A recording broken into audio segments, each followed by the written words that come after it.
नमस्कार दोस्तों। अपने देश में एक ऐसा राज्य है जिसने पूरी दुनिया को डिप्लोमेसी सिखाया। यहाँ बुद्ध जैसे ज्ञानी हुए तो महावीर जैसे प्रवर्तक हुए। इसने सिख धर्म का भी तार अपने आप से जोड़ा। यहाँ पाटलिपुत्र जैसे समृद्ध नगर हुए तो गुप्त साम्राज्य का स्वर्णिम इतिहास भी यहाँ से जुड़ा हुआ है। मैं बात कर रहा हूँ बिहार की, जो आज अपने वजूद की लड़ाई लड़ रहा है। आज के इस भाग में हम जानेंगे कि बिहार के साथ ऐसा क्या हुआ, यहाँ के लोगों की इसमें कितनी जिम्मेदारी थी, सरकार इसमें कितने जिम्मेदार थे और वक्त इसके लिए कितना जिम्मेदार था। अगर हम बिहार के इतिहास की बात करें तो पूरी दुनिया का सबसे पहले जो गणतंत्रों में नाम आता है लिच्छवी और वज्जी का, उसका भी संबंध बिहार से मिलता है। मगध साम्राज्य जो दुनिया के सबसे बड़े साम्राज्यों में गिना जाता है, उसका भी वजूद बिहार के मगध साम्राज्य से आता है। गुप्त साम्राज्य के समय भारत के धन और वैभव की चर्चा पूरे दुनिया में थी और गुप्त साम्राज्य का भी संबंध वजूद बिहार से ही आता है। यहाँ के बोध गया में बुद्ध को ज्ञान की प्राप्ति हुई और उन्होंने पूरी दुनिया को मध्यम मार्ग दिया। यहाँ महावीर हुए जो जैन धर्म के सबसे महत्वपूर्ण तीर्थंकरों में से एक थे और यहाँ के पटना में गुरु गोविंद सिंह का जन्म हुआ। हिंदू धर्म का भी तार यहाँ से जुड़ा हुआ है। यहाँ के मिथिला में माँ सीता का जन्म हुआ, जो सनातन धर्म और हिंदू धर्म मानने वालों के लिए एक पवित्र स्थान है। इतिहास में बिहार शिक्षा के मामले में भी पूरी दुनिया में नंबर 1 था। यहाँ के नालंदा विश्वविद्यालय में चाणक्य और पाणिनि जैसे अध्यापक थे। यहाँ पर विज्ञान, प्रौद्योगिकी, शल्य चिकित्सा, युद्ध शास्त्र जैसे विषय सिखाए जाते थे। भारत की आज़ादी में 1857 की क्रांति में लड़ी गई पहली लड़ाई में यहाँ बिहार का भी नाम आया। बिहार के कुंवर सिंह उन लोगों में से थे जो 1857 की क्रांति में लड़े और यहाँ के चंपारण से महात्मा गांधी ने अपना पहला सत्याग्रह आंदोलन शुरू किया था। साल 1912 में बिहार को बंगाल से अलग कर दिया गया और साल 1936 में उड़ीसा को बिहार से अलग कर दिया गया। कहानी शुरू हुई साल 2000 में, जब झारखंड को बिहार से अलग किया गया। झारखंड में पूरे देश का 40% मिनरल पाया जाता है।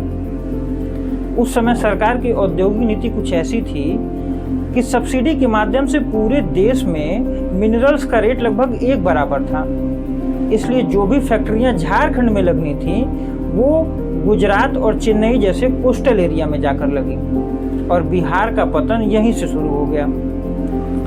1975 में जेपी आंदोलन हुआ, जो देश के सबसे बड़े मूवमेंट में से एक माना जाता है और इसी जेपी आंदोलन के बैनर तले 2 नेता उभर कर आए, नीतीश कुमार और लालू यादव ने जब पटना के गांधी मैदान में अपना पहला भाषण दिया तो ऐसा लगा सब कुछ बदलने वाला है, बिहार में एक नई क्रांति होने वाली है।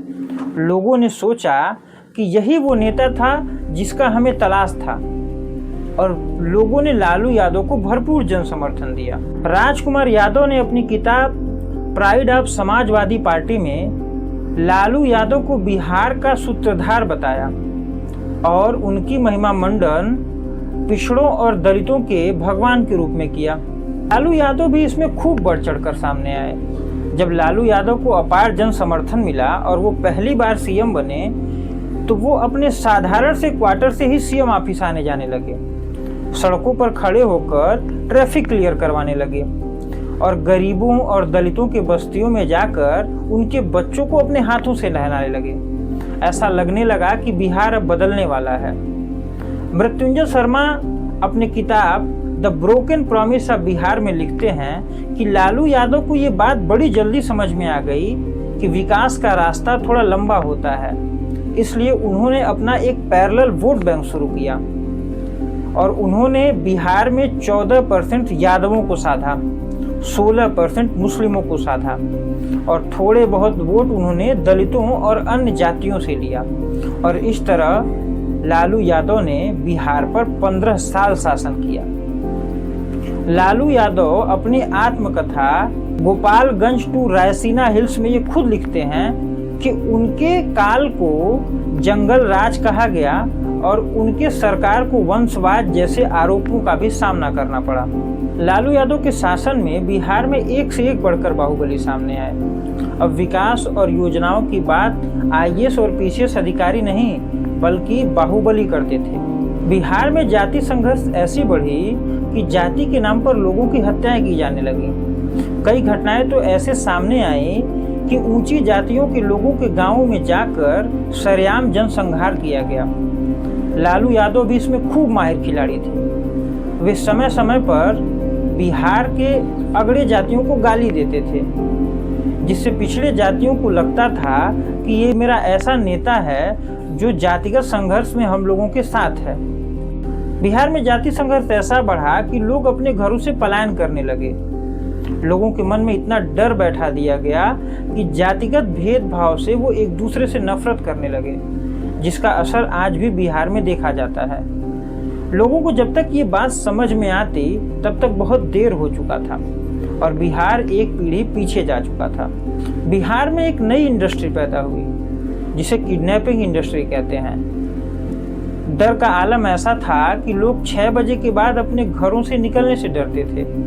लोग अपने सरनेम चेंज करने लगे और अपने बच्चों को पढ़ने के लिए अपने रिश्तेदारों के घर पर भेजने लगे। लालू यादव की बेटी रोहिणी आचार्य की शादी होती है तो पटना में होटल ताज के तर्ज पर हॉल बनाया जाता है। ऐसी घटनाएं भी सामने आई कि सरेआम शोरूम से बारातियों को ले जाने और ले आने के लिए गाड़ियां छीन ली गईं। दूल्हे के गांव में रातों रात बिजली और सड़क पहुंच गई और पटना में तो ऐसा हुड़दंग मचा कि लोगों को आज भी ये बात और ये कहानी मुंह जबानी याद है। लालू यादव जिस बिहार को बदलने चले थे उसे वो सरेआम कुचल रहे थे और लोग हताश परेशान सिर्फ तमाशा देख रहे थे। साल 1997 में बिहार में चारा घोटाला हुआ, जिसमें 950 करोड़ रुपए के गबन का मामला सामने आया और नाम निकल कर आया लालू प्रसाद यादव का। लालू यादव के समर्थक ये मानने को तैयार ही नहीं थे कि लालू यादव की भी गिरफ्तारी हो सकती है। बहरहाल सीबीआई ने किसी तरह लालू यादव की गिरफ्तारी की और यहीं से लालू यादव का डाउनफॉल शुरू हुआ। साल 2005 में नीतीश कुमार की सरकार बनती है।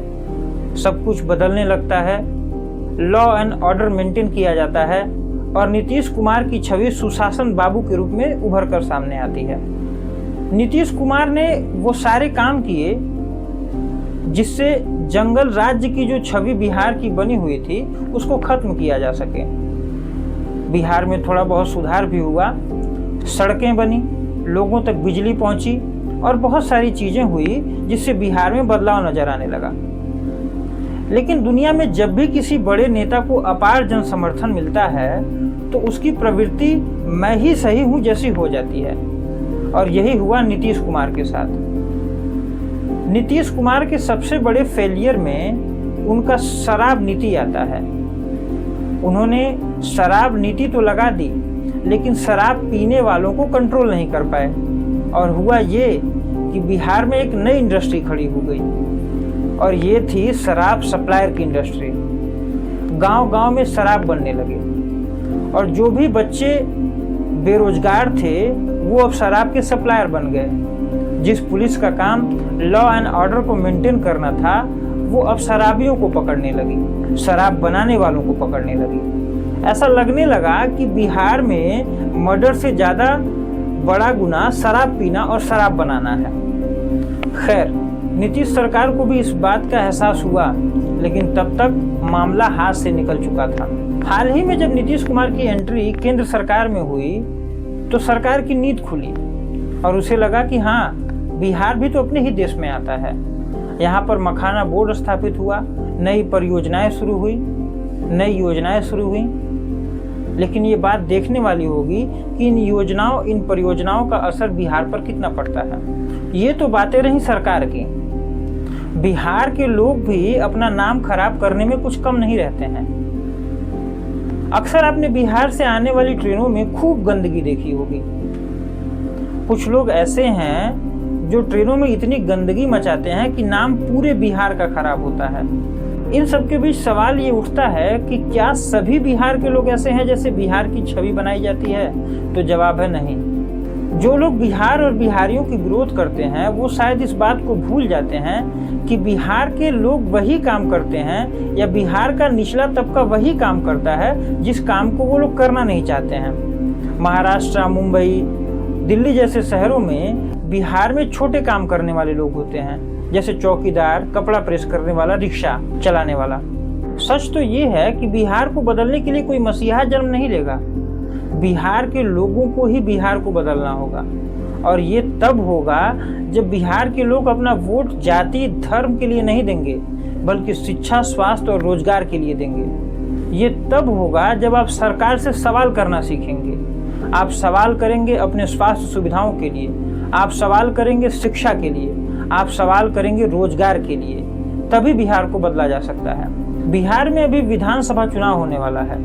अब बिहार के लोगों को ये तय करना होगा कि इस बार का वोट उन्हें कैसे देना है, जाति और धर्म के नाम पर या स्वास्थ्य, शिक्षा और रोजगार के नाम पर, विकास के नाम पर। अगर आप बिहार से हैं तो इस वीडियो को ज़्यादा से ज़्यादा शेयर करें, और अगर आप बिहार से नहीं हैं, आपके जानने वाला कोई बिहार से है, तो इस वीडियो के माध्यम से उसे बताएं कि इस बार बिहार को बदलना है, उसके पुराने गौरव को वापस लाना है। धन्यवाद। जय हिंद। अब यहाँ तक आ ही गए हैं तो ये ज़रूर बताइएगा कि आपको हमारी ये वीडियो कैसी लगी, और चैनल को सब्सक्राइब करके हमारे परिवार से जुड़िए। ये आपके लिए तो बिल्कुल फ्री होता है, लेकिन हमारे लिए बड़े काम की चीज़ होती है। Thank you.